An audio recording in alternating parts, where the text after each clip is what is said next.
So this is the start-finish area of the Riverhead Backyard. The start line is roughly here. The coral is right next to the shed, and on this area here, that's where the tents are for your crew. Race control is on the other side, so which is just off the bank here, and then there's a whole tent camp on that side where the trees are for the relay teams. I will now take you on the course, so you have a little bit of an overview of what the course is like, what the terrain is like. Come on, let's go.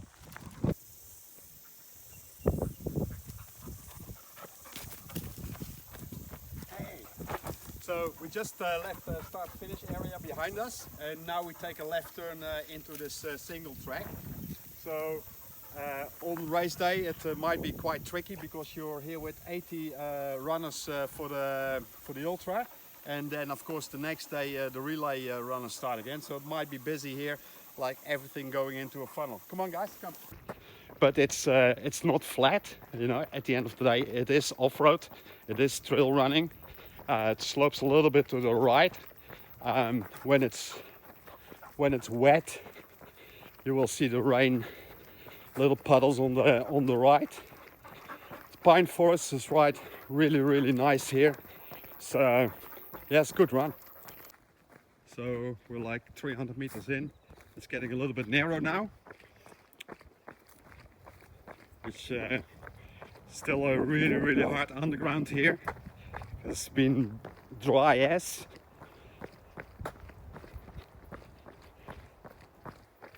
You know, after a couple of days of rain, this is slippery, some little puddles in there. It's again not even, but this is actually one of the favorite parts of the trail for me. It's really fun. I love it here.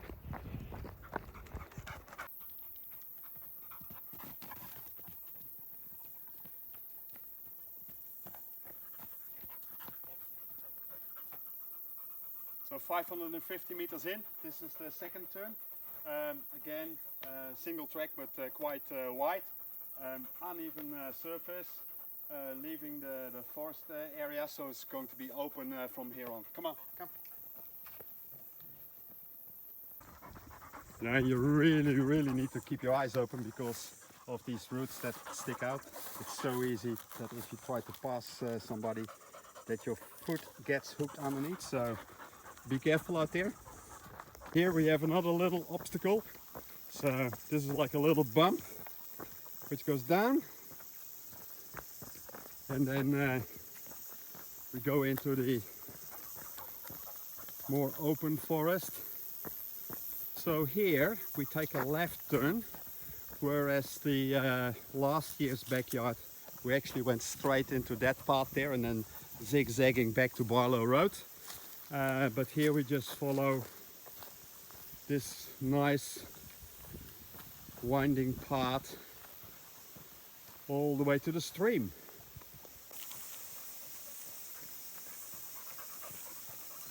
So at this junction we take a left, go back into a more bushy area, and this is where it gets really tricky, not only during the day but especially when you get tired and at night. Come, I'll show you.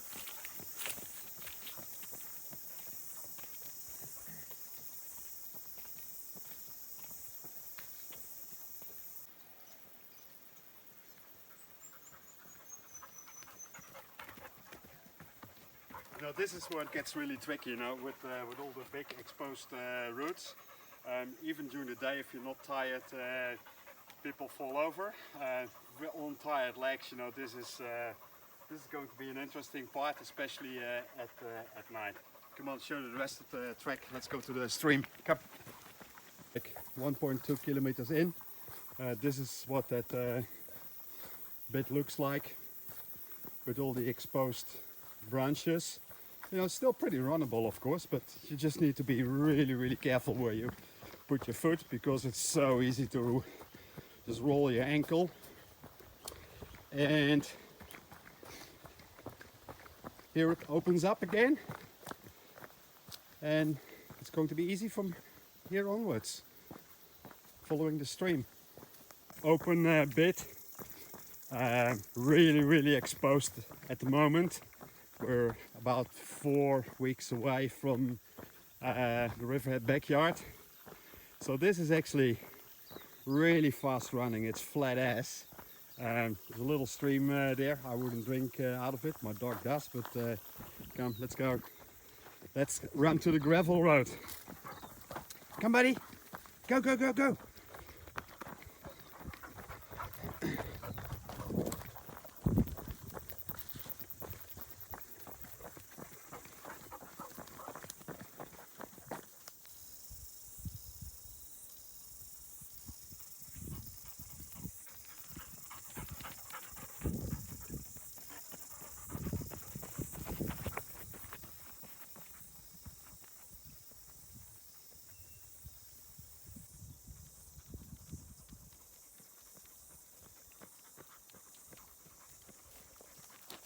So 2.2 kilometers. This is the end of the path along the stream, and now we go up the gravel road. You know, everything is really runnable here, but the people that do the ultra, they just walk every hill just to be safe. Save your energy. Come, let's walk the hills. You know, it gently goes up. Yeah, like I said before, you can run it. But if you want to do the ultra for 24 or 48 or more hours, you probably walk every hill. Well, I do. So, and then at the top of the hill, it's starting to get flat again, and then it goes a little bit up again. So this is the scenery. That's where the start-finish area is. That is the path along the stream. And then it goes down, it dips a little bit.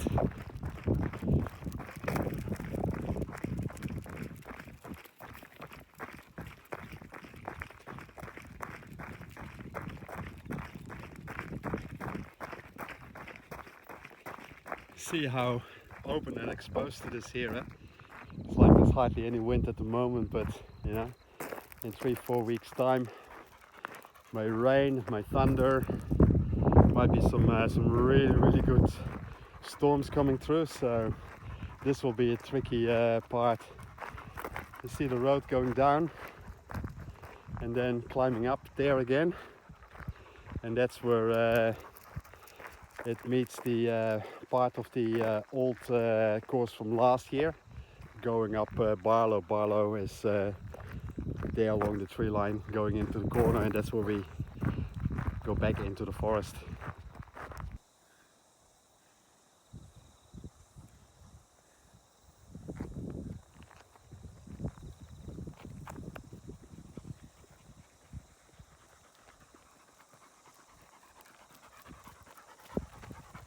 So this is the turn into Barlow. Of course, doing the ultra, you don't run this hill, it's just stupid. The people that do the relay, they probably will run it. I expect the relay runners to run the whole course under 30 minutes, definitely. We run it probably in 50 minutes. Come, show you the rest. See, all along the course you will see this red arrows on a white background, and these markers, orange, my favorite color, and yellow, and they light up in the dark, so it's easier to navigate. And this is up Barlow. Again, most people walk it at a good pace. Some may run it to save some time, but I think walking up Barlow is probably the best way to do it.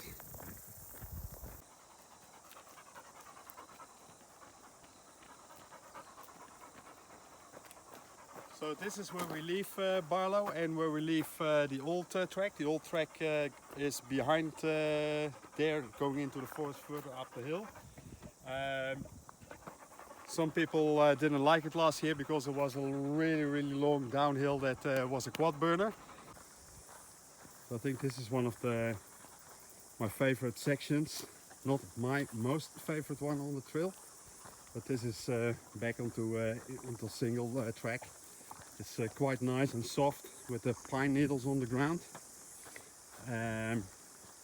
Rolls and goes all the way down.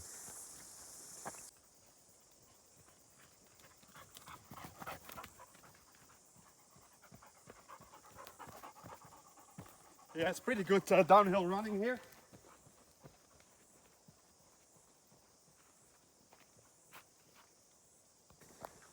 This little bit here, coming up, is I think the only tricky section for me when it rains. It's slippery, of course, because the ground is really hard. But you can see here, this is going to catch water and it's downhill, so this is going to be tricky when it rains. Like a few days ago, you already noticed it, but yeah, a little uphill again, and we're back to the gravel road.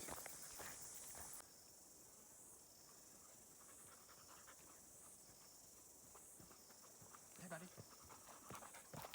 So that's where last year's course is coming from, going up the hill, and so from here on we follow last year's course all the way back to the finish. So just go up the hill here, and we disappear in the course again.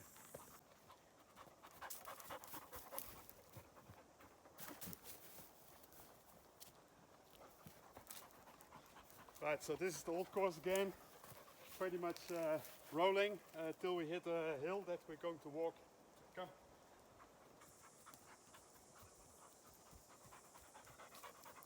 So we go straight over the roots, but take the outside. This is one section I haven't figured out yet, and the same here, where you need to make a choice how to go over the horse shit.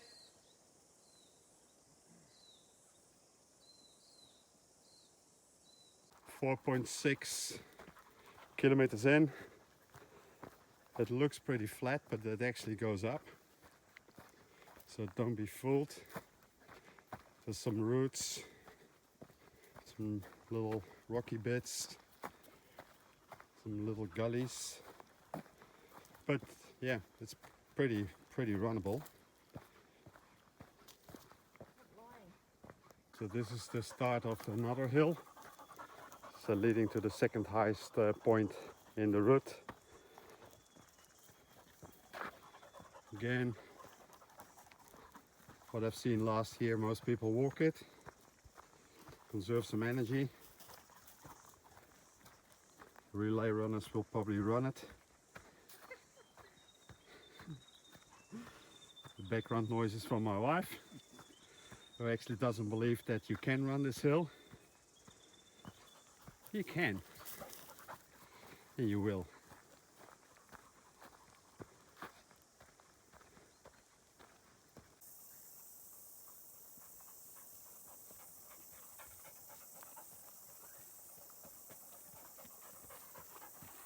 So again, a lot of choice which direction you go. I find that side actually the easiest for me, and from here it goes all the way down to the finish again. This was probably the highest point in the second part of the route, and from here it's like flowing down and really fast.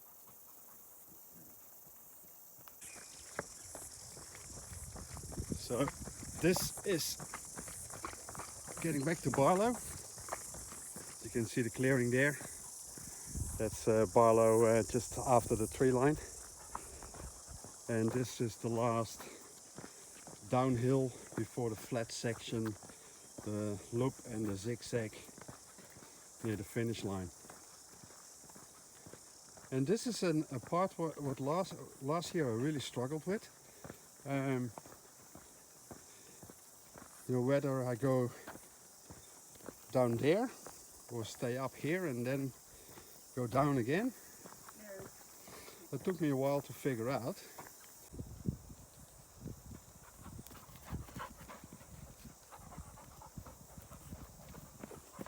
You know, and this is what I struggled with last year, and all of a sudden I figured it out.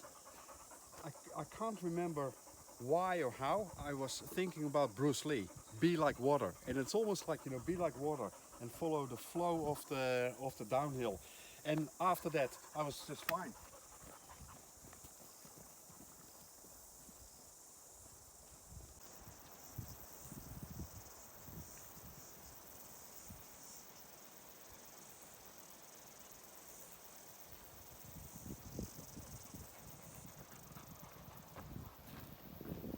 This is actually for me one of the weirdest part of the entire course, because coming back on the road, back to civilization, you hear the music, you hear the people at the start-finish area behind you, and then you go through this beautiful section here with some tricky routes again. So be careful at night, or even during the day. You know, with this bamboo here, this is so different than the rest of the forest. It's yeah, I find it quite magical, and you hear the people, and you know you're like so close to the finish. And then Sean and Matt came up with an idea, and I really struggled with that last year. You come back here in open field, start finish area. This is where all the cars are parked normally. The relay tents, start finish there where the shed is. And then the trail continues and goes back in the forest for like a loop around that side, which to my feeling doesn't seem to end. Just keeps going and going and going and going into that loop around the start finish area. It's actually cleared, because a few weeks ago several people had some good cuts from the berries that grow on the side. So if you need anything, then see if there's some berries here. Oh, there's a few there. Oops! See, they're quite nice to eat. And then the loop just goes around and around and around. And that's the end of the loop. And then you think you're nearly there.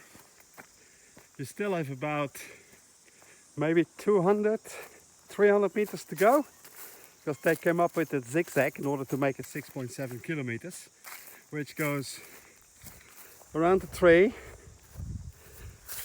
where the swing is. You can do high fives with people. Coming back here, going towards that tree there,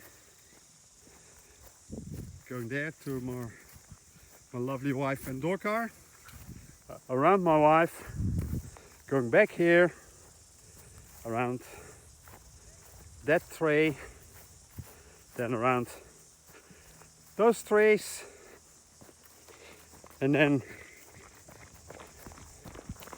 running back